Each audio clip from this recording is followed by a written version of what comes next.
notre moyen. 1 Corinthiens chapitre 1, le verset 23. Est-ce que tu peux ouvrir ta Bible? 1 Corinthiens chapitre 1er, le verset 23, j'ai dit au nom de Jésus. Nous prêchons Christ crucifié, scandale pour le juif et folie pour le païen. Reste debout, nous allons encore lire un autre texte. Ici, l'écriture est facile, moi je préfère le lire ici. Nous sommes dans Hébreux chapitre 10. Je commence d'abord par le 3e verset au 5e verset. Est-ce que tu as ta Bible? Voilà, nous sommes maintenant en Hébreux chapitre 10, le 3e verset, nous allons aller jusqu'au 5e verset. J'ai dit au nom de Jésus. Voilà. Mais le souvenir de péché est renouvelé chaque année par ses sacrifices. Car il est impossible que le sang de taureau et de bouc ôte les péchés. C'est pourquoi Christ, entrant dans le monde, dit: tu n'abolis ni sacrifice ni offrande, mais tu m'as formé un corps. Je vais prendre du 8e verset au 10e, j'ai dit au nom de Jésus. Amen. Après avoir dit d'abord, tu n'as voulu et tu n'as agréé ni sacrifice ni offrande, ni holocauste, ni sacrifice pour le péché. C'est comme nous faisons la loi, bien sûr. Il dit ensuite, voici je viens pour faire ta volonté. Et il abolit ainsi la première chose pour établir la seconde. C'est en vertu de cette volonté que nous sommes sanctifiés par l'offrande du corps de Jésus-Christ, une fois pour toute. La parole du Seigneur. Est-ce qu'on peut acclamer le Seigneur? Acclame le Seigneur, acclame très fort le Seigneur. Nous pouvons t'asseoir, que Dieu nous bénisse. Et aujourd'hui, par la grâce de Dieu, nous allons quand même essayer de partager quelque chose avec vous. Et je sais que ça va nous aider. Quelqu'un est avec moi? Amen. Alors s'il te plaît, sois concentré pendant que je vais parler. En fait, avant que je touche mon message, j'aimerais d'abord faire un extrait historique qui va nous aider. Vous savez, lorsqu'on fait l'extrait historique dans la prédication, ce n'est pas juste pour le faire. On le fait pour un but précis. Vous allez comprendre l'importance de cet extrait historique lorsque je vais toucher mon message. Voici ce que vous devez comprendre et savoir. Notre texte passe par rapport à ce terme. Il s'agit bien de 1 Corinthiens chapitre 1, le 23e verset. Voilà, montrer ça 1 Corinthiens chapitre 1, 23e verset. Et nous sommes en train de travailler tout autour de l'église de Corinthe. L'église de Corinthe était une église très bien organisée. Une grande église comme l'église Christ-Chemin de la vie. Donc je pense que je vais dire un amen. Il y avait aussi beaucoup de gens qui travaillaient avec l'époque de Paul. Donc Paul c'était vraiment un père et un apôtre culte pour l'église de Corinthe. Mais l'église était tellement bien organisée.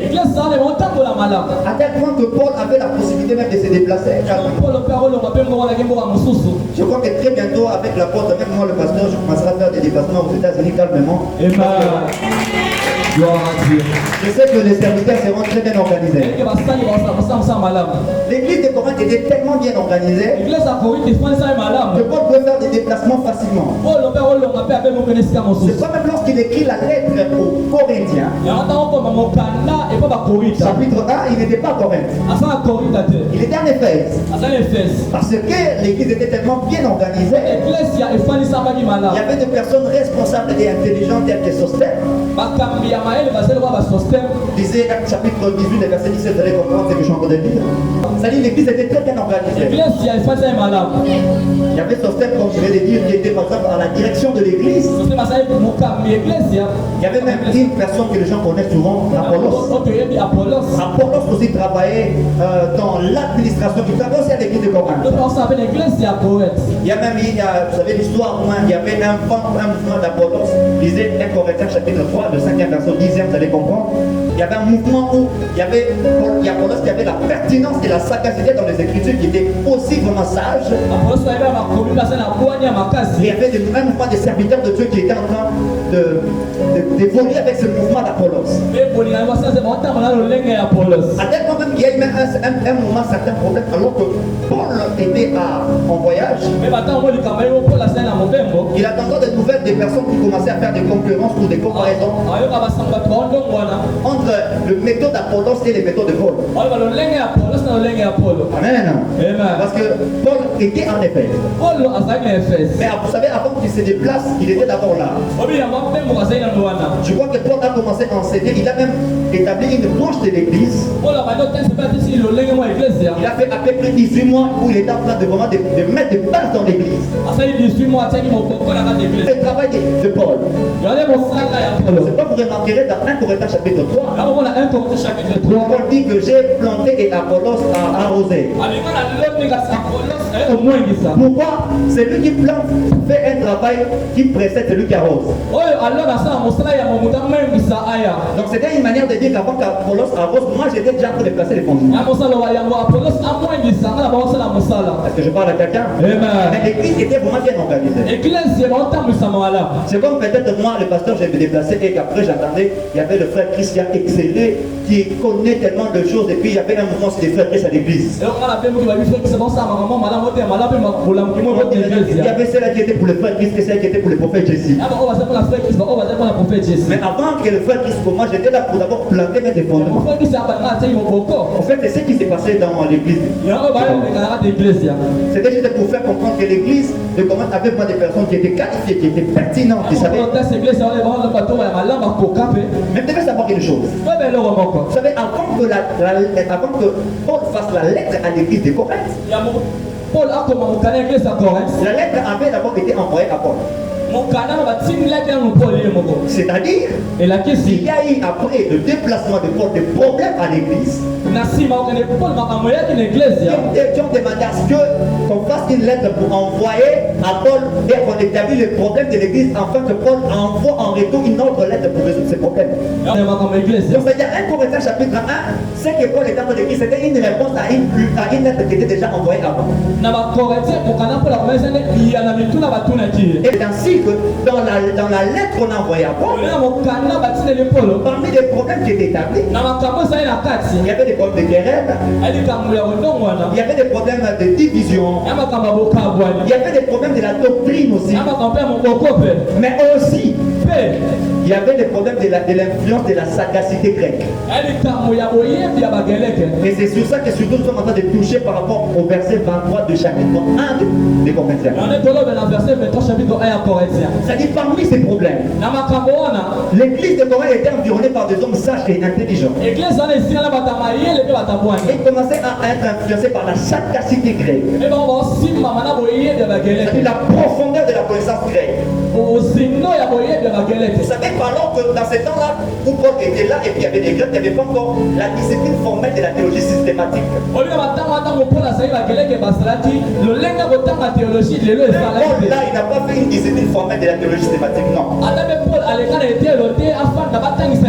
ce temps-là, il y avait le recueil des textes des auteurs. Mais il n'y avait pas encore un travail effectué d'un ensemble de tout qui est la Bible. Mais vous devez savoir que la théologie libérale avait déjà précédé la théologie systématique. Je vais dire quoi par là? Avant que les pères de l'église, après le mouvement des apôtres, commencent à implanter les formations bibliques structurées de la Bible, depuis Platon qui est arrière-grand-père des Grecs, il y avait déjà des études sur la divinité. C'est-à-dire sur le plan scientifique, les Grecs maîtrisaient bien les études de la divinité plus que même Paul. Le mouvement de la théologie, les courants ont commencé à partir de Platon. Il n'est pas de seul, mais c'est un des piliers qui a plus marqué. Ce n'est pas un homme reconnu comme un chrétien. Un savant, c'est un homme scientifique. C'est un philosophe. Est-ce que je parle à quelqu'un? C'est pourquoi on ne peut pas comprendre la sagesse de Dieu par des théories, des enseignements. Non, c'est par l'esprit que nous comprenons la pensée de Dieu. Amen. Alors j'étais en train de dire, ils avaient la connaissance. Le grec maîtrisait les méthodes théologiques. bakeleke bayeba lolenge ya makambo ya Ils théologie faisaient des études de la divinité même avant Jésus. bakosala makambo bonzambe ekuti yango yesu aya Les philosophes ont commencé le travail de la divinité, faire des études sur le Dieu avant même Jésus, imaginez-vous. bafilosofe batanga makambo ya nzambe ekuti yango yesu aya Et ils avaient la connaissance de la prophétie des prophètes. mpe bayebaki koyebi ya lisakolo ya Parce basakoli qu'un philosophe, c'est un homme qui est libre dans la science. Un philosophe, c'est un homme qui est très ouvert. eza motu mwana bofongwame Et puis maintenant, sikoyo l'église de Corinthe commençait à être influencée par ces hommes intelligents. eglise kote baosimana bato ya mayele wana Où ils amenaient des théories qui étaient en train d'être différentes de ce qu'on enseignait à l'église. bame makambo ekesa C'est-à-dire, ces hommes commençaient à influencer l'église. matoso na mayele ya bango bazosimba mpe eglise Vu qu'ils avaient la sagesse, ils étaient intelligents, ils commençaient à influencer l'église. po basala mayele mpe basali na bwana baosimba Et eglise lorsqu'on a envoyé maintenant la lettre à l'apôtre, to batileli siko toma mokanda l'apôtre a regardé le problème. Non, non, non, to non, batala non, non, non. bitete Ça c'est une erreur, c'est un danger. oyo eza ndepa eza likama C'est un danger. likambo oyo eza Et likama si on parle de Christ qui se fait scandale pour les juifs et pour les païens, oyo bakristo abakani likama mpona bayo mpe liboma mpona pourquoi ils bapaka disaient toutes ces choses? oyo bamakambo C'était wana à la connaissance de ceux qu'ils avaient entendu, des théories que des Grecs étaient en train de pousser. ana mayele bayokoliko bakeleke baoloba Et ce problème n'a pas commencé avec Paul, c'est depuis la Pentecôte au temps des apôtres du réveil. makambo wana ebani na polo te bali kobanda kita molimo Si vous lisez les actes des apôtres, après la manifestation du Saint-Esprit dans la chambre haute, otangi mokanda ya bantoma na nsima otaisaka molimo vous allez remarquer lorsque Pierre a ouvert la bouche pour parler aux hommes, mwa ntango petro foi monoko olobela basusu il a commencé tout et d'abord à parler du message de Christ qui était crucifié et à justifier ça, démontrer que c'est un message vrai. atalisana okristo ndenge abaka mpe esangwa solo Simplement pourquoi? oyipo wani Parce qu'il y avait des mouvements politiques qui ont été faits à la mort et résurrection de Jésus-Christ. aya boninga na bapolitike bosala lisekwa ya yesu Il y a des hommes intellectuels et politiques qui ont soulevé des théories pour dire que Jésus-Christ n'était pas ressuscité. aya bato baba yesu aku asekwaki te Ce sont des théories fausses que les apôtres étaient en train de fabriquer. elo kota bantoma olobela Et vu qu'il y avait ces nouvelles qui se répandaient, kola basanga baotambola bongo c'est pourquoi Pierre, quand il a ouvert sa bouche pour parler aux hommes, yango ntango toma abanofunga moloko il olobela a bato d'abord commencé à insister sur le message de Christ crucifié. abeti osango ndenge yesu abakamaki Pour donner la lumière au doute qu'il y avait des gens. kopesa pole na makambo Et koyina ce ya bato combat a commencé depuis cela. bituma ebandi kobanda Et wana l'intelligence faisait que son montait.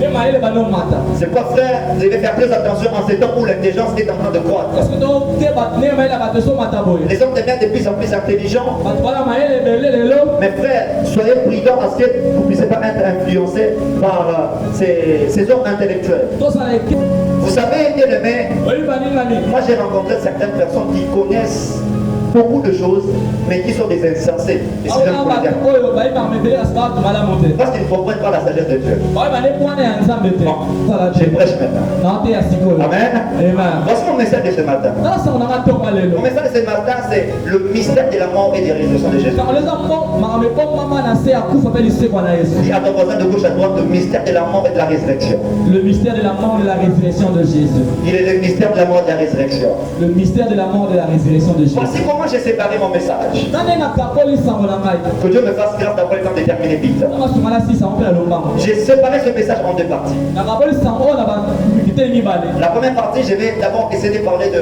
quelques vérités et lumières sur la mort et la résurrection de Jésus. lelo bosonatalisa bosolo mpe bampole na likambo ya kufa mpe lisekwa na Et la yesu deuxième partie, mpe ya mibale je serai en train de parler de Christ crucifié, folie ou sagesse. na bakristo abakami liboma to bwania Est-ce qu'on est prêt à monter?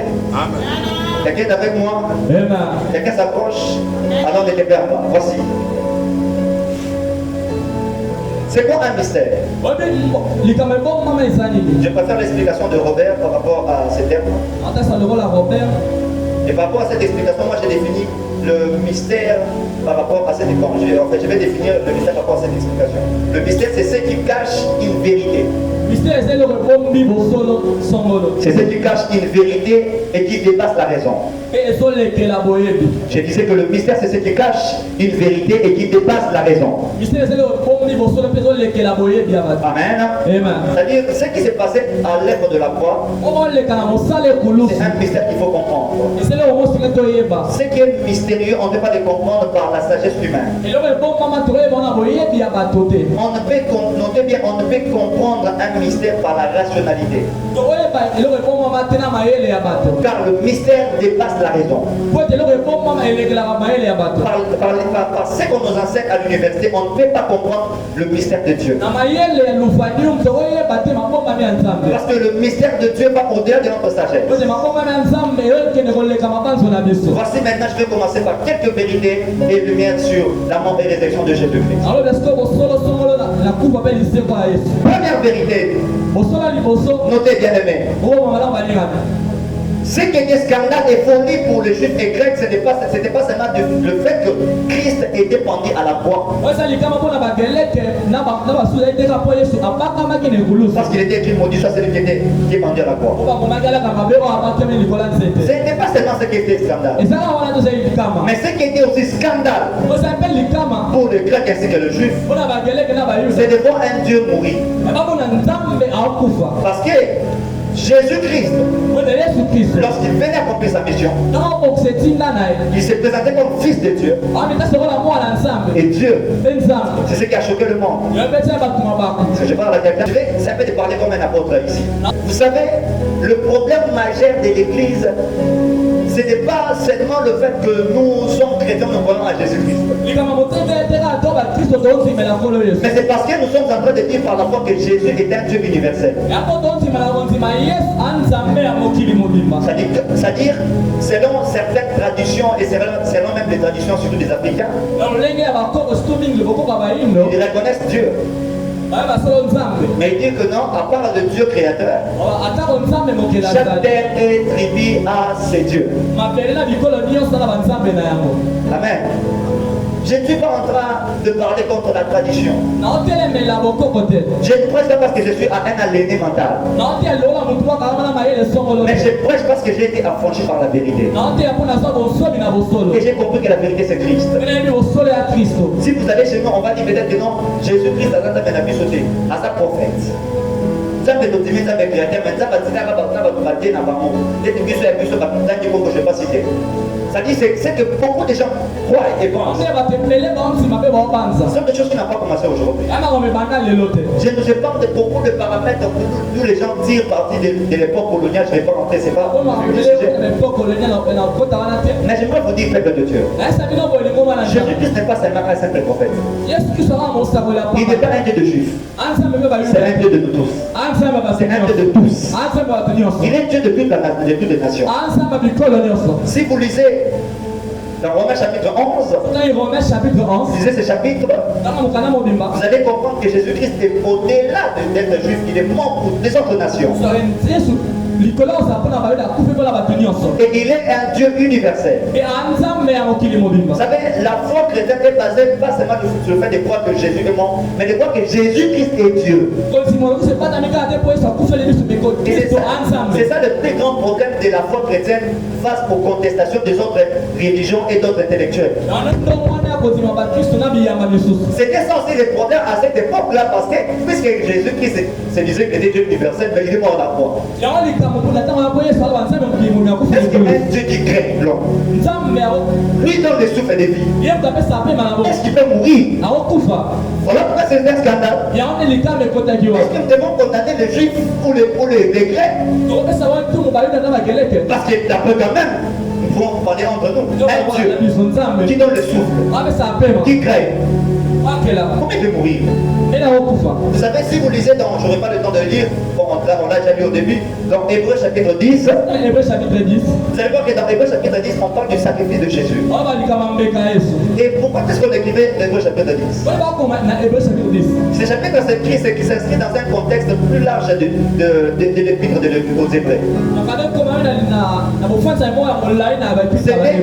C'était une lettre qui s'adressait pour motiver la communauté chrétienne de juifs de ces temps. Parce qu'ils passaient par des persécutions et ils étaient tentés de revenir au judaïsme. Suivez très bien ce que je suis en train de vous. C'est-à-dire, ils étaient tellement tentés, ils souffraient, ils étaient tentés de revenir même au judaïsme. Le judaïsme, c'est une religion juive. C'est vrai que par son concept, c'est une religion monothéiste. Mais Au fil du temps de l'évolution, il y a eu beaucoup de pratiques et de traditions dans le judaïsme. Et ça, le rôle de chrétien, par exemple, à cause de la place de l'équipe Bango, pourquoi encore des beaucoup? Je vais parler ici très clairement. Je suis prédicateur, mais je suis un homme qui connaît beaucoup de choses du social. Je suis un politologue.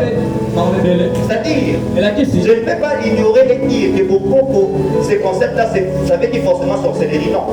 Tu veux très bien ce que j'ai dit. Dieu, depuis Israël, il y avait des tribus. Et chaque tribu, il y a des coutumes. Quand je parle de coutumes, ça veut dire qu'il y a des règles. Il y a des choses que les ancêtres établissent. On voit même ici dans des familles, on n'arrive pas à la tête. Ce sont des règlements que les gens ont établis. Dieu n'est pas contre ces choses. Il respecte ces choses. Mais quand ces choses commencent à aller à l'encontre des principes et de la loi de Dieu universel, quand ça devient de la sorcellerie, que notre puissance au-delà de la puissance de la lumière, c'est l'autre. Et dans ces temps, le judaïsme, surtout avec ceux-là qui aiment avoir des informations concernant le cabal juif, il y a des gens qui entendent souvent ces termes. Les gens qui entendent ces termes. On va s'entendre sur le cabal juif. Là-bas, ils ont la maîtrise du judaïsme. Amen. C'est-à-dire, comment la évolution, il y a pas juif, mais comment il y a et beaucoup déjà étaient tentés de revenir. Pourquoi? Parce que le problème de croire en Jésus-Christ comme Dieu, c'est un problème culturel, pas seulement pour les Africains, même pour eux-mêmes les Juifs. Réfléchissez s'il vous plaît, vous êtes intelligents. Si eux-mêmes les Juifs, ils étaient en train d'être tentés de revenir au judaïsme, c'est-à-dire pour aller dans l'extrême, aux extrêmes et abandonner la foi. Et comment est-ce que nous, les Africains, parfois nous sommes tentés de pratiquer des choses qui ne sont pas dignes de la loi de Dieu? Okay. Est-ce que je suis en train de parler à quelqu'un? Si Jésus est Dieu des Juifs et que le judaïsme beaucoup de gens sont comme ça madame, on est à propos de la zone à la parce que les Africains, dans toutes les nations et les terres, les problèmes de tradition de la sorcellerie font en sorte que les gens soient tirés de la terre pour ne pas croire en Dieu. Qui est l'auteur des traditions? Je vais très bien ce que je vous dis. Je suis allé une fois à Kikwit. J'arrive quelque part. J'ai constaté que les gens, vous savez, avec beaucoup d'expérience que j'ai eu à faire, je comprends qu'à Kinshasa, notre capitale, on fait des blagues avec la spiritualité. Si vous voulez savoir la spiritualité, là, vous pensez aller dans des provinces et des villages. Là, c'est du live. Je rentre grâce à Dieu parce qu'ici vous priez, vous ne voyez rien. Moto, je détruis. Il y a des endroits où tu le vois en live. J'ai vu des choses en live. Oui, maman qui se réveille le matin.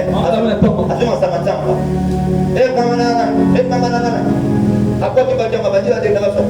La putain d'église. À prier. Je vous dis, j'ai remarqué que ça c'est du désordre. Je me suis senti que non, ici je suis dans un même contexte où la communauté chrétienne juive était tentée de commencer à faire certaines pratiques. Écoutez très bien ce que je vous dis. Croire en Jésus-Christ comme Dieu n'est pas contre la tradition et les coutumes. Mais il ne faut pas pratiquer les coutumes qui sont en train d'aller à l'encontre de la parole de Dieu et des lois de principe de Dieu. Le seul maître spirituel que nous croyons, c'est Jésus, Dieu. Il n'y a pas d'autre Dieu à consulter. Alors dans vos familles, quand vous sentez que certains rituels commencent à vous obliger à entrer en contact avec d'autres Dieu, faites très attention. Je suis en train de parler à quelqu'un. Beaucoup de gens vont déjà être de la foi mais ne maîtrisent pas ces choses. C'est ainsi que j'aimerais dire à quelqu'un ici ce matin. Jésus-Christ est Dieu. Oh. De toute façon, on a un amen. Bon, si Jésus-Christ est Dieu, comment il va mourir? Est-ce que c'est normal? Devons-nous donner la raison aux Grecs? Comment il peut mourir? Voici, je vais parler d'une deuxième vérité. Dans cette deuxième vérité, je vais procéder par la question. Si Jésus-Christ est Dieu, comment il peut mourir? Et une autre sous-question. est-ce qu'un Dieu peut mourir? nzambe moko akokufa. Je vais répondre rapidement et puis je vais expliquer ma réponse. Un Dieu universel créateur nzambe mokeli ya mokili ne mobimba peut jamais mourir, c'est impossible. akokufa te. Alors comment Jésus est mort? Jésus n'était jamais mort. yesu akufai te. En vérité, Jésus n'est pas mort. na bosolo yesu kristo akufai te. Il est juste allé dans la manière des hommes pour vous expliquer quelque chose. akeli olenga bato batesa eloko songolo. Je vous ai dit ceci. nakasa boye Le mystère, c'est ce qui cache quelque chose. mabomba amesala babomba eloko songolo. Ils pensaient que Jésus-Christ était mort au niveau de leur intelligence. na mayele bakokasa yesu kristo akufa te. Mais ils ne comprenaient pas que ces choses cachaient certaines vérités. babanga te makambo ebomba bosolo songolo. Je vais m'expliquer sur moi très attentivement. nanga na bokebi nyonso. Vous savez, boyebi Dieu dit faisons l'homme à notre image. nzambe bakosala moto na elingi na biso. Nous croyons que Dieu, il y a un seul Dieu. oyeba nzambe aka nzambe moko. Il a différentes manifestations et entités. alolenga otelisama ebele. Il se présente comme Père dans ses otesama wa tâches. tata na ntina songolo. Il se présente comme Fils dans ses tâches. otesama mwana na eloko songolo. Et il se présente comme Esprit dans ses tâches. alipesa pale wa molimo osa na ntina songolo. Amen. Et vous allez voir, lorsque Dieu crée l'homme, l'homme a trois parties. nzambe okela motu bana biteni misato. Nous avons le corps, âme et esprit. bana nzoto molema mpe molimo. Amen. C'est quelque chose qui nous dit de comprendre que si Dieu nous crée dans cette image, nzambe akesa eloko boye. c'est que ça lui représente lui-même. eske ezotesa mpe ye moko. Dieu aussi a corps, âme et esprit. Bon, je vais l'expliquer. naotalisa. Le corps, âme et esprit de Dieu, ce n'est pas tel que ça fonctionne avec nous. nzambe soki alolenge mona ako ya biso. Mais c'est par rapport aux entités. alolenge ya bakombo na Le ye. Père est celui qui représente l'âme. tata otesa molema. Le Fils est celui qui représente le corps. mwana otesa nzoto. Et le Saint-Esprit est celui qui représente l'esprit. mpe molimo soki otesa Il ne molimo. faut pas me crucifier, il disait Romains. asa baroma. Vous pouvez y prendre Hébreu chapitre 10, le verset 38. Hébreu chapitre 10, le verset 38. 38. Vous allez comprendre toujours. tosala makambo oyo. Alors, la Bible est en train de dire quelque chose de très important. eloko eloko motu ya. Et mon juste vivra par la foi. moyenge benanga obika na Et osi. s'il se retire, so ya mipenzi. mon âme ne prendra pas plaisir en lui. olema na ngai esepela te. Amen. Et mon juste vivra par la foi. moyenge benanga obika na osi. S'il se retire, so ya mipenzi. mon âme ne prendra pas plaisir en lui. Oh, mon âme. olema na ngai. Tu as une âme. Mais oui. Au fait, quand on parle de l'âme comme étant l'image de Père, kaka molema lokola nzambe le tata. Père est celui qui donne l'approbation. tata oyo eza oyo andimaka. L'Esprit est celui qui agit. molimo eza oyo akosalaka mosala. Le Fils est celui qui accomplit l'œuvre. mwana eza kosala mosala. Et le Père, c'est celui qui donne son approbation. tata ni apesa kotalisama na ye. C'est-à-dire, de manière herméneutique, si vous voulez comprendre, mon âme ne prend pas plaisir en lui. na lolenge ya ndimo tokotalisama ndenge nini. On l'explique autrement en disant que je n'aurai pas d'approbation, je ne donne pas mon approbation pour telle personne. napesa kondima na ngai pa motu songolo te. C'est-à-dire, l'âme travaille comme étant le Père. molemo esa mosala lokola tata. C'est pas si vous rentrez dans Genève, vous allez voir quelque chose se passe. sokokele mokane bamolongo Vous avez dit au commencement, la terre était en forme vide. ebandeli mapesa eko apesa eloko Il y te. avait des ténèbres dans la surface de la Bible. mpe molilo ezali kozinga L'Esprit mabele. de Dieu mouvait au-dessus des eaux. molimo na nzambe eyenga C'est ça le travail de l'Esprit, il agit. likolo. kosala molimo etambola. Il agit. esala Et mosala. Dieu dit que la lumière soit. nzambe abi mpole ezala. C'est l'image du Père qui est en train de parler. elinga tata aoloba. Il donne l'ordre. apesa motindo. Et la lumière soit. mpole ezala. Je te dis que le Fils est l'œuvre accomplie. nabi mwana eza mosala oyo Il ekokisama. ne peut jamais avoir la création sans la lumière parce que c'est lui l'œuvre accomplie. kokela me kosala te soki mpole eza te. Oui, il dit que la lumière soit. abi mpole Mais ezala. est-ce que c'était le soleil? C'était pas le soleil. ezali moyo tomonaka Parce que te. le soleil a été créé le 4e jour. mpole mokosala mokabile. C'est quoi cette lumière-là? mpona ezali. C'est Jean qui est en train de l'expliquer. yohane atalisa. Dans Jean chapitre 1, yohane mokapali Jean nyonso. venait présenter Jésus comme étant la lumière. yohane akasa yesu lokola mpole. Cette lumière en vérité c'était Jésus. mpole na boso ezali nkolo Et yesu. l'œuvre de la connaissance. ene mosala ya bokolisama. C'était qu'il est début. Je commence maintenant. abali sikoyo. Écoutez maintenant ceci bien aimé. nasiko moninga te. C'est-à-dire que Dieu travaillait avant dans l'ancienne alliance comme étant Père. nzambe boyokanaka lokola tata. C'est-à-dire comme étant âme. lokola molema. Et il y avait l'esprit qui agissait. mpe molimo bayosala Mais mosala. l'esprit n'était pas encore répandu dans la dispensation. molimo ekitani na nkitani yango nano Parce te. que l'objectif de l'esprit, ce n'était pas de visiter quelques personnes, mais de visiter toute une dispensation. ntina molimo ezasima bato songo te esima nde bato nyonso. Dans l'ancienne alliance, il y avait certaines personnes que Dieu appelait nakokanaka eza bato songo nzambe baobenga. et qui marchaient avec l'esprit de Dieu. mpe baotambaka molimo na Mais nzambe. l'objectif de Dieu, c'était d'être comme dans la nouvelle alliance où le Saint-Esprit est dans nous tous. nzambe azali na kati ya bato nyonso. Moi, j'ai le Saint-Esprit, lui lui aussi allait s'arracher. Mais qu'est-ce qu'il devait se faire? Lorsque l'homme a péché, le point qui connecte cet acte ou cet accès du péché, c'est la chair. L'accès n'a pas commencé d'abord par à toucher de manière directe l'âme ou l'esprit. Mais ça a commencé par les œuvres de la chair, puis a touché d'autres parties. C'est-à-dire, la meilleure manière de résoudre le problème de l'humanité, ce n'était pas de fonctionner étant qu'âme, rempli esprit. Mais il devait venir fonctionner comme étant corps, parce que c'est par le corps que l'homme a péché par la chair. Donc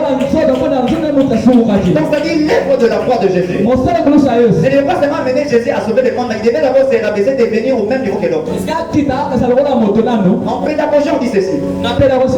Si tu veux enseigner un enfant de 5 ans, c'est des méthodes des sondages pour devenir comme lui. C'est pourquoi les codis, vous allez voir peut-être le frère même qui est un prédicateur, mais va commencer à dormir par terre avec des enfants. C'est pas parce qu'il est fou, il veut faire comprendre quelque chose. C'est-à-dire sauver le monde, ça implique aussi le fait d'accepter aussi de se rabaisser. On est venu comme âme. C'est-à-dire l'âme et l'esprit ne peuvent pas travailler. Il fallait l'œuvre de l'accomplissement de la lumière qui est Jésus. C'est pourquoi la Bible dit dans Jean chapitre 1, verset 14 que Jésus est la parole faite chair. Et elle a habité au milieu des hommes. Est-ce que je parle à quelqu'un? La parole était parole, mais c'est faite chair pour devenir comme moi. Et il devait comprendre une chose. Pourquoi au siècle il y a eu silence? Lorsque la question a été posée, je vais répondre à des volets. Permettez-moi de parler comme un docteur. Parce que si j'enlève le manteau de l'apôtre, il y a des volets que vous devez comprendre.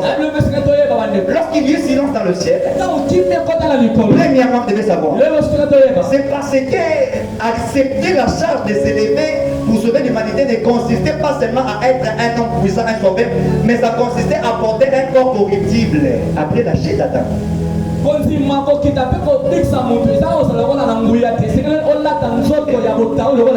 C'est-à-dire il fallait accepter de porter un corps qui souffre, un corps qui a des douleurs, un corps qui a faim, un corps qui est maltraité.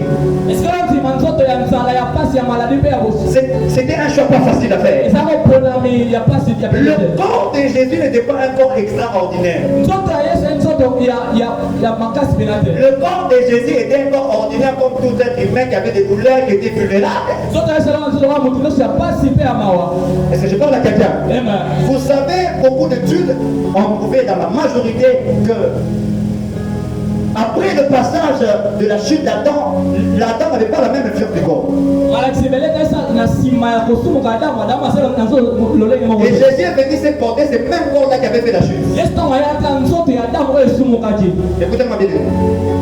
Lorsque Adam, avant qu'Adam connaisse la chute, Adam, son corps était à un état de perfection. Un corps qui n'avait ni maladie. Un corps qui n'avait pas beaucoup de souffrance. Dans des études, aucune part dans la Bible, on a montré qu'Adam, avant sa chute, avait connu un problème de maladie ou de faiblesse dans son corps.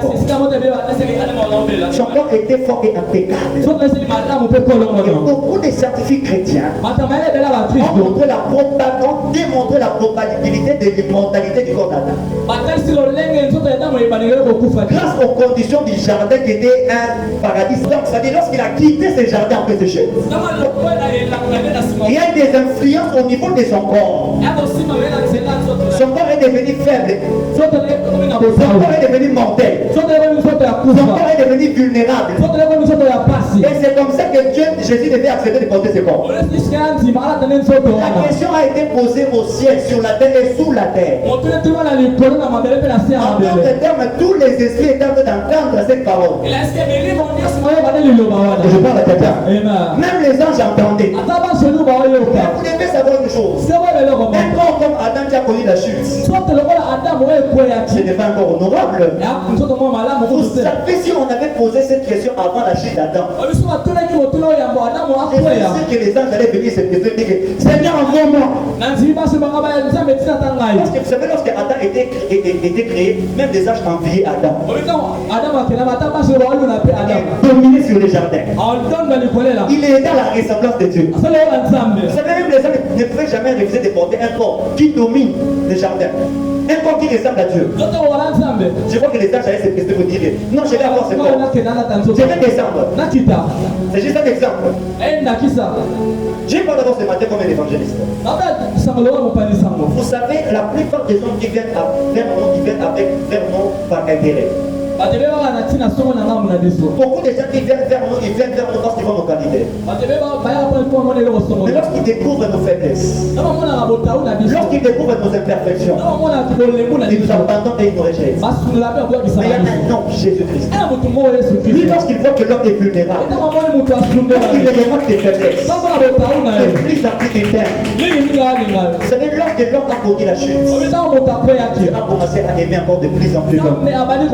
Dieu a commencé à aimer de plus en plus l'humanité. C'est pourquoi il est écrit, car Dieu a tant aimé le monde, il n'a pas regardé l'état de la corruption. Il a tellement aimé le monde qu'il a envoyé son fils unique. Jésus est la seule personne qui peut entrer avec toi dans l'humiliation. Il peut vivre avec toi dans n'importe quelle humiliation. Il peut vivre avec toi avec n'importe quelle imperfection.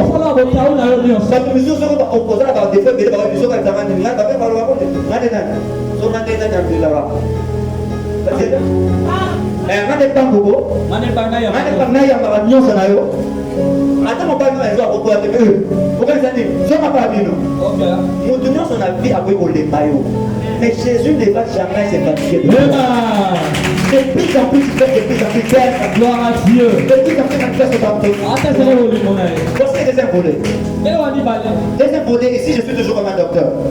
Deuxième volet, vous devez comprendre une chose. Ce qui a fait qu'il puisse avoir silence dans le ciel,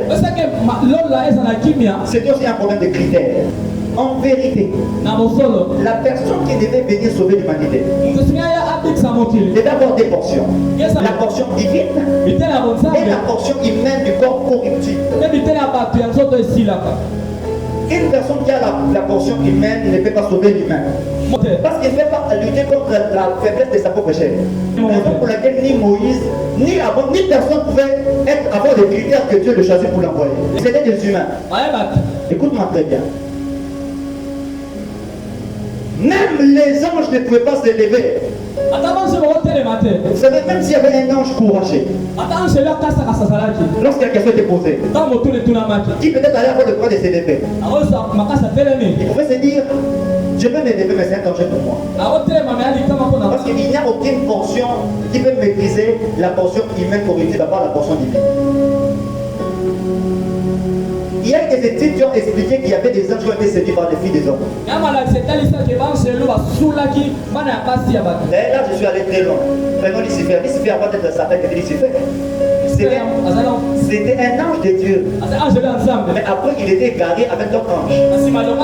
C'est-à-dire, un ange peut être égaré. Ce qui fait que la portion angéologique ne peut pas maîtriser ou dompter la portion humaine. C'est-à-dire, ce critère-là a déjà disqualifié les anges et les êtres humains. Il fallait une personne qui n'est pas humaine pour avoir la capacité de dompter la maîtrise de la chair. C'est pourquoi vous allez comprendre. Si on envoie un ange, on va à votre mari, la bénédiction. Mais lorsqu'on envoie Jésus, la Bible dit que elle fait comprendre que Jésus était 100% homme et 100% Dieu. Ce qui a permis à Dieu de ne pas pécher et de rester intact, c'était la portion divine qui était en lui. Le 100% Dieu a tellement assujetti le 100% homme. À tel point que le 100% homme ne peut pas s'opposer au 100% Dieu parce qu'il est son créateur. Dieu n'est pas un être humain comme tout le monde. Jésus n'était pas un être humain comme tout le monde. Attention. Parce que la différence maintenant, c'est qu'au-delà d'être humain, il était en même temps Dieu. C'est ça qui faisait sa force. C'est pourquoi il n'avait point péché, il était intact et parfait. Vous savez, il y avait beaucoup de Jésus avant Jésus-Christ. Même après Jésus-Christ, il y avait beaucoup de Jésus. Aucun Jésus n'est Jésus-Christ. Je vais vous expliquer.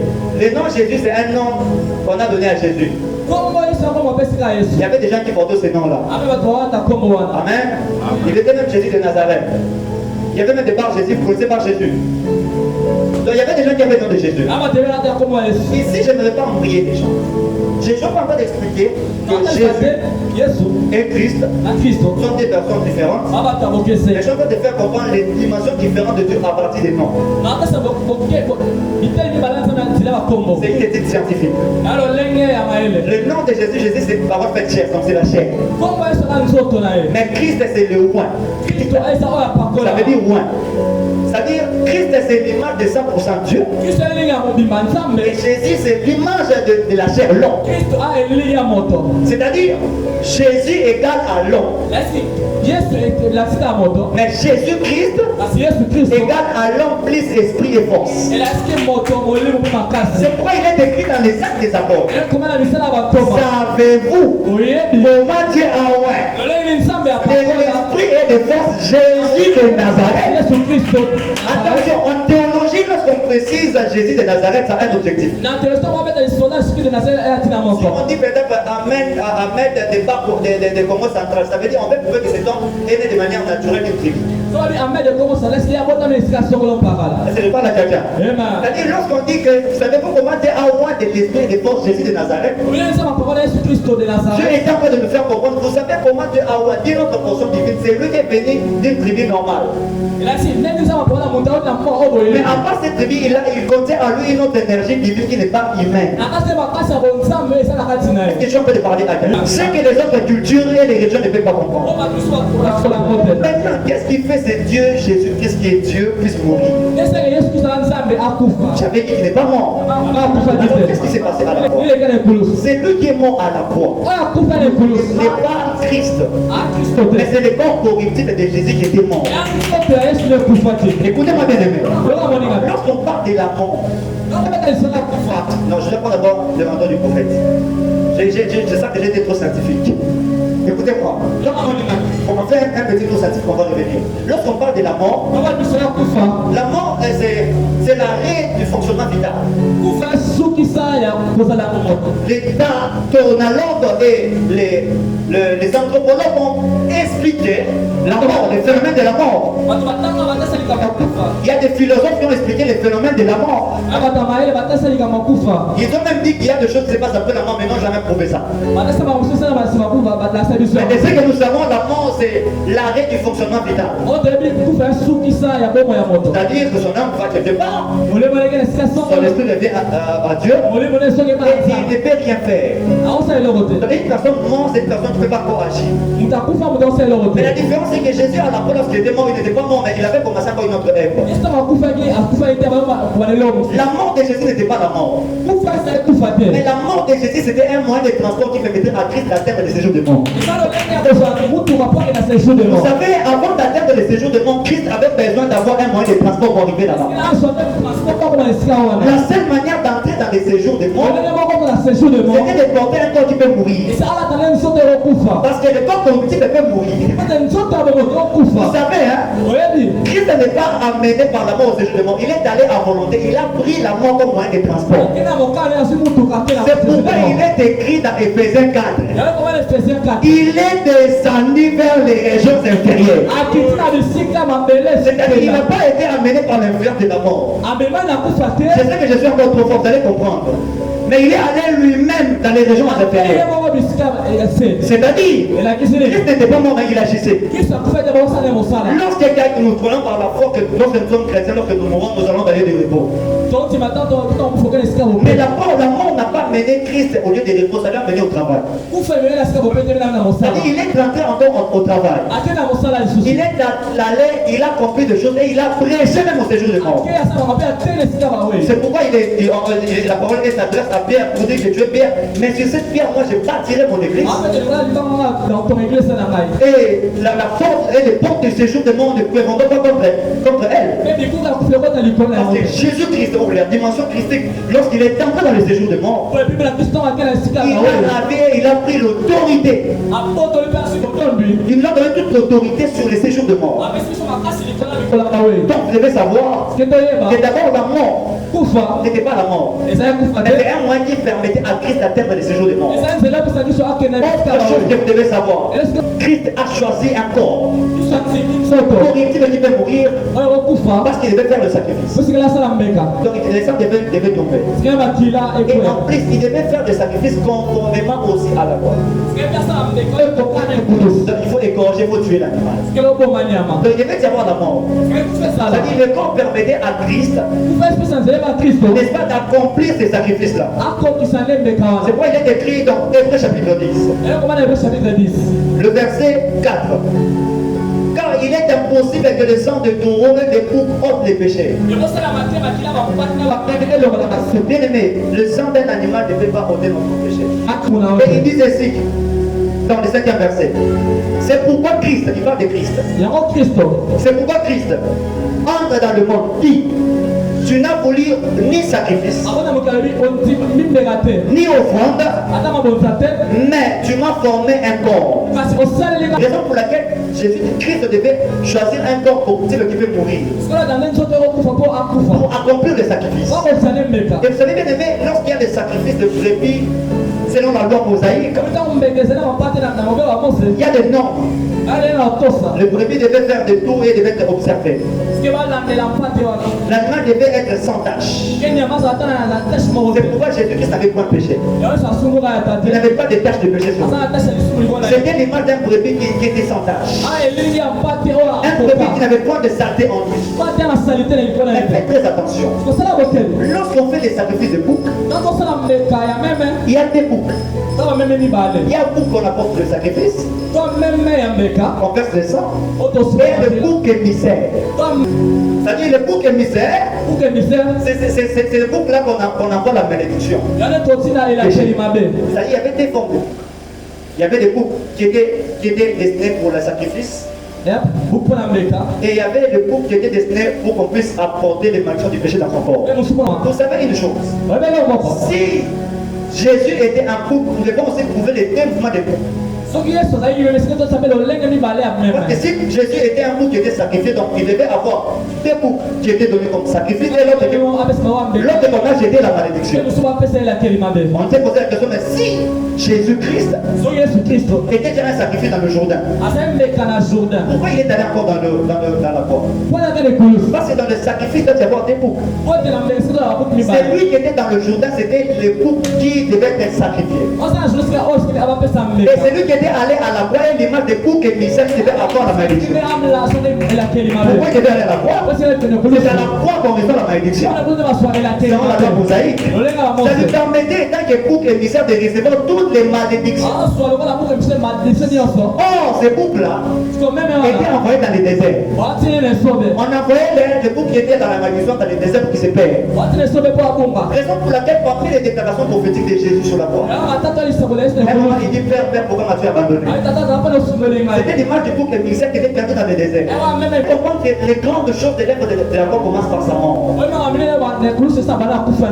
Mais bien aimé, imaginez-vous que Jésus était mort et il n'était pas ressuscité. Qu'est-ce qui allait se passer? On allait devant des orphelins. Oui, pas orphelins, on va s'en aller. Ceux qui battent, papa, on est un bon de mille. Ceux papa, on a profit. On te laisse au bout. Attends, il était. Papa, on a un bon, mais allez, on t'en bouffe, on peut donner. C'est-à-dire, je me dis que si Christ n'était pas ressuscité, on est des orphelins qui allaient être maltraités. Parce que Ce qui est la puissance encore de l'œuvre de la foi, c'est la résurrection de Jésus-Christ. Nous ne prêchons pas un Christ crucifié. Nous prêchons un Christ crucifié et ressuscité. L'évangile de Christ crucifié sans résurrection n'est pas l'évangile du royaume de Dieu. C'est pas moi lorsqu'il dit, je viendrai pas pour vendre vos paroles, mais votre puissance, car le royaume ne se construit pas par la puissance. S'il faut se poser la question, Christ crucifié est une folie ou c'est une sagesse? Vous savez, lorsque vous lisez 1 Corinthiens chapitre 1er, le 23e, lorsque vous lisez à partir du 25e verset, voici que la parole dit. La folie de Dieu est plus sage que les hommes. La faiblesse de Dieu est plus forte que les hommes. Ça veut dire quoi? Tout ce que les hommes voient, c'est ce que Dieu voit sage. Si tu veux vivre la puissance de Dieu dans ta vie, tu dois apprendre à amener ta sagesse que ça devienne stérile. Pour laisser la place à la sagesse de Saint-Esprit. Arrêtez de beaucoup réfléchir. Il y a beaucoup de gens qui n'ont pas voyagé. Vous savez pourquoi? Parce que vous êtes en train de vous demander de quelle manière ça va se passer. Qui va te donner ces visas-là? Si tu veux mettre ta réflexion, tu ne vivras jamais la puissance de Dieu. Les hommes qui vivent la puissance de Dieu sont des personnes qui sont fous. Il y a des fois, il faut arriver à une fois où les gens te disent que ça c'est stupide. Osa dit comment? Oui, c'est vrai. C'est ce que Dieu attend de toi. Maman, mon frère, si tu n'as pas encore arrivé dans la dimension de la folie de la foi en Jésus, tu ne vivras pas la puissance de Dieu. Christ est fait une folie. Oui, c'est une folie si tu demeures dans la sagesse de Dieu. Mais si tu laisses la sagesse du Saint-Esprit t'amener, la message de la foi ne sera pas une folie, ça sera pour être une puissance. Vous savez une chose, lorsque Jésus, on l'appelle, on dit que Lazare est mort. Il arrive. Il arrive en retard selon les hommes. Mais selon lui, il savait qu'il n'était pas en retard. Et lorsque Marie regarde Jésus, il dit, Seigneur, si tu étais là, il n'allait pas mourir. Si seulement tu étais là, ce n'était pas le problème de Marie. Marie connaissait Dieu. Ce n'était pas que Marie c'était un incrédule forcément. Marie avait la foi en Jésus. Parce qu'il a dit que si tu étais là, l'enfant n'allait pas mourir. C'est-à-dire que c'est une personne qui a foi en Dieu. Qui croit que Dieu peut guérir son frère. Mais seulement qu'il réfléchisse dans cette fois dans sa intelligence. Beaucoup de gens croient en Dieu, mais ils mettent leur foi selon leur manière de voir Dieu. Tu limites Dieu par rapport à tes problèmes. Pourquoi tu limites Dieu parce que tu t'inquiètes? Pourquoi tu limites Dieu parce qu'on t'aide Dieu pour qu'on t'aide beaucoup d'argent? Tu penses que Dieu est capable de faire ça avec toi? Il est capable. Mais tu vas devenir fou avec d'être sage. Tu crois en Dieu, mais tu as mis Dieu dans un carré. Beaucoup de chrétiens croient en Dieu, mais tu as placé Dieu dans un carré fermé. C'est pourquoi c'est dans avec des grèves de sages qui ont mis Dieu dans leur carré de théorie. Est-ce que Dieu peut faire aussi ça? Le chrétien d'aujourd'hui, le chrétien de ces temps, est-ce que Dieu vraiment peut faire ça? Est-ce que c'est ça vraiment Dieu? La théologie ne contrôle pas Dieu. Les écritures des auteurs bibliques ne contrôlent pas Dieu. C'est Dieu qui contrôle les écritures. J'ai dit là, les écritures ne contrôlent pas Dieu. C'est Dieu qui contrôle les écritures. Ça ne peut pas se faire. Oui, ça peut se faire. Ça ne peut pas se faire selon vous. Mais ça peut se faire dans sa sagesse. Pour expliquer autre chose. Est-ce qu'il est possible que tu vives la main de Dieu? Si tu acceptes d'être fou comme nous autres. La foi chrétienne, c'est une force qui nous a obligés parce que nous sommes affranchis par la vérité. Je crois à l'incohérence. Oui, nous croyons à l'incohérence. Nous croyons à l'incohérence. Nous croyons à la folie. Parce que nous avons compris, c'est ça la folie qui est la vérité. Ce n'est pas forcément une folie que Dieu t'amène à toucher et entrer dans ta saison. C'est possible. Si seulement tu crois et tu dis dans ta manière de voir les choses.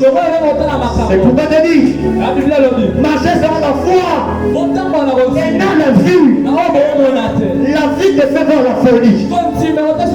Mais la foi te fait voir la sagesse. Et non, qui est la sagesse, qui est la foi. Il voit la vérité, la sagesse de Dieu derrière la folie. Ne réfléchissez pas trop. C'est Dieu qui possède la science de la réflexion. C'est lui qui possède et qui contrôle le raisonnement de tout être humain. Même les philosophes qui réfléchissent. Si Dieu arrête de raisonner, on peut réfléchir. Ils sont bêtes, excusez-moi pour le terme, mais permettez-moi, parce qu'ils réfléchissent en contredisant un Dieu qui détient les raisonnements. Il y a des choses qui se passent qui sont compliquées. Mais je vois quelque chose que je ne vois pas pour le voir. Il est possible que tu puisses voir ce que tu n'as pas encore pour le voir. Il est possible que tu puisses avoir ce mariage-là que tu ne vois pas encore pour le voir. Dieu, on ne la limite pas. Aucune mathématique, aucune science, aucun sage ne peut expliquer Dieu. Et ce que tu dois savoir, Dieu n'agit pas par rapport aux attentes des hommes. Dieu ne te donnera pas ce que tu cherches comme tu l'attends. Non. Il va te surprendre. Parce qu'il a déjà bloqué ton intelligence. Tu te montres que ton intelligence est bloquée. C'est là maintenant que tu entres dans la sagesse de Dieu. Et les gens commencent à te voir. J'aimerais te dire, ce que tu vois compliqué n'est pas compliqué. C'est tout un chemin. C'est tout un chemin. Écoutez-moi. Il y a des intellectuels qui ont sorti des théories, des livres. Selon l'ordre géographique. Moïse et les enfants d'Israël ne devaient pas prendre ce chemin. Ce sont des histoires fausses. Dieu ne choisit pas dans la pété. Après, on a est-ce que je parle à quelqu'un? Dieu n'avait pas abandonné Jésus. Mais il était en train d'accomplir. Pendant que les gens voyaient un Jésus mort, mais c'était un Jésus qui devait d'accomplir. Alors que les gens voient que tu souffres, tu souffres vers des choses qui se passent. Il faut que je te pose la question. Est-ce que ces choses ne sont pas demeurées comme ça? Ça ne va pas demeurer toujours comme ça. Ça ne va pas toujours demeurer comme ça. En vérité, la mort de Dieu n'est pas la mort, mais c'est un sommeil. Un sommeil qui crée quelque chose. Parce que dans le dictionnaire de Dieu, la mort s'appelle sommeil. Raison pour laquelle lorsqu'on a dit que Lazare est mort, il a dit il n'est pas mort. Il dort. C'est pourquoi Christ à la croix ne mourait pas, mais il dormait. C'était l'image d'Adam dans Genèse qui dormait. Et qu'on devait faire sortir Ève. C'est-à-dire c'était l'image de Christ à la croix, mais qu'on devait faire sortir l'église. L'église c'est la force. Est-ce que j'ai envie de parler à quelqu'un? C'est-à-dire le sommeil n'est pas la mort. Mais c'est un temps où on clôt des choses. La porte a sauté. C'est dans le sommeil que Dieu agit. C'est dans le sommeil que Dieu agit. Dans le sommeil, les gens pensent que Dieu est malade. À réalité. Parce que Nzambe avant ça, il va là. Oyebi na kata paka tatakanisa kiki Yesu alali bakufa te avant Yesu ala kukufa lala siko soka na liti obelete na ofa komano te kesho mudo mazana ya zero la kwa est-ce que nobela nzambe se pasa kwa tobela donc voilà tobela le sommeil de Dieu n'est pas qu'il dort mais c'est sa manière de procéder pour que tu l'appelles. En vérité, Dieu aime que ses enfants l'appellent. Papa, viens me sauver, viens me sauver. Quand tu l'appelles, papa, viens me sauver. Ça lui fait du bien. Là, il vient calmement. Dieu aime quand on l'appelle, qu'il y ait silence. On me demande encore au combattre. Papa au combattre. Université au combattre. Chérie au combattre. Moi, c'est au combattre. Dieu ne se lève pas tant qu'il n'y a pas silence. C'est-à-dire, les philosophes dans le cas, quand vous demandez ça au combattre, lorsqu'il dit silence, c'est là qu'il s'est levé. Il s'est levé comme le véritable Samson. Samson est l'homme fort. Samson le sauveur. Samson avait cette brèche. Mais l'agneau de l'Apocalypse avait cette corne. La corne, c'est l'image de la puissance. C'est-à-dire que lorsque Dieu se lève, lorsqu'il y a silence, il s'élève dans la puissance. Faites très attention. Nous ne croyons pas à l'agneau, mais nous croyons à l'agneau et au lion. Raison pour laquelle dans l'Apocalypse, ce n'est pas l'agneau qui s'est levé, mais c'était l'agneau qui avait les 7 cornes qui étaient levées. Parce qu'un homme faible ne peut pas venir sauver. C'est-à-dire l'image de l'agneau qui porte les 7 cornes, c'est une force prophétique qu'il faut décoder. C'est la faiblesse. faiblesse. Parle de la force. L'alliance c'est l'union de la faiblesse. Mais les dons c'est l'union de la puissance. Quand on a aussi des gens qui ont les gens pensent que tu es abandonné. Tu n'es pas abandonné. Ce n'est pas un manager qui va te lever. Ce n'est pas un chef d'entreprise. Mais il faut qu'il y ait silence. C'est pourquoi il dit garde le silence. Et moi, l'Éternel, j'ai commandé pour toi. Quand tu as besoin de silence, allez, Nakakinia. Dans la même seconde, ce qu'on les a dit, pour qu'on les a dit sous bien. Dis-moi, nous sommes aussi la nuance. Aussi qui m'a dit, qui n'est pas la montée, c'est là que je rentre. Je ne t'ai pas abandonné. Je ne t'ai pas abandonné. Vous savez pourquoi j'avais beaucoup de chance, non? Parce que j'ai pas de chance, il faisait des choses comme Dieu. Parfois, je me dis, mais Dieu, c'est là, on n'a pas pour les bêtes de fois. Et on a la dernière minute. À quelle la bête de l'homme, on a la foi. C'est pourquoi je m'ai compris cela.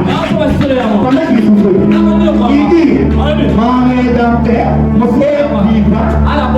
C'est là le premier, le deuxième, le troisième, le dernier. Lorsque Moïse ne sera pas capable de sauver, lorsque Michael ne sera pas capable de sauver, c'est là le rédempteur de notre Israël. Attends quand tu as sauvé, tu as la soupe, tu as été en dernière minute.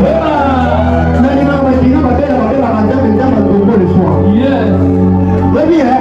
Si on nous dit maintenant de défense de la vérité, ça va pas me passer parce qu'on a dit. Ta frère, on va dire à la dernière minute. Dans mon journal le soir, j'étais